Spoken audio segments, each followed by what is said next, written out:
బాపట్ల మాజీ MP Nandigam Suresh arrest. హైదరాబాద్లోని మియాపూర్ వద్ద నందిగాం సురేష్ను అరెస్ట్ చేసినట్లు ఏపీ మంగళగిరి పోలీసులు తెలిపారు. మంగళగిరి కేంద్ర టీడీపీ కార్యాలయంపై దాడి కేసులో నందిగాం సురేష్పై కేసు నమోదైంది. ఆ దాడి తర్వాత సురేష్ పెట్టుకున్న ముందస్తు బెయిల్ పిటిషన్ కోర్టు కొట్టేసింది.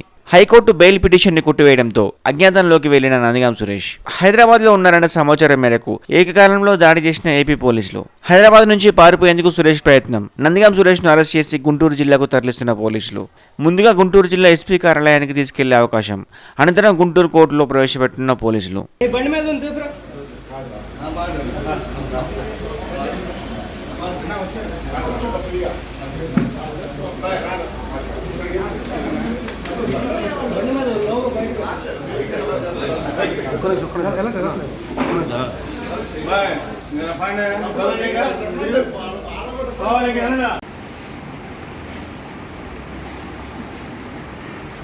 మీడియా వాళ్ళకి ఒకసారి మాట్లాడితే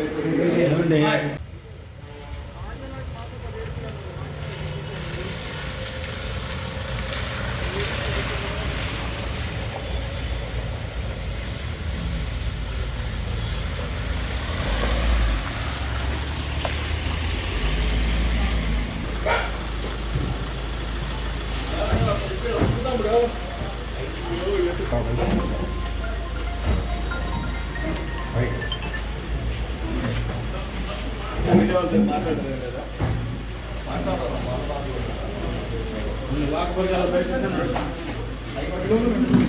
మాట్లాడాలి.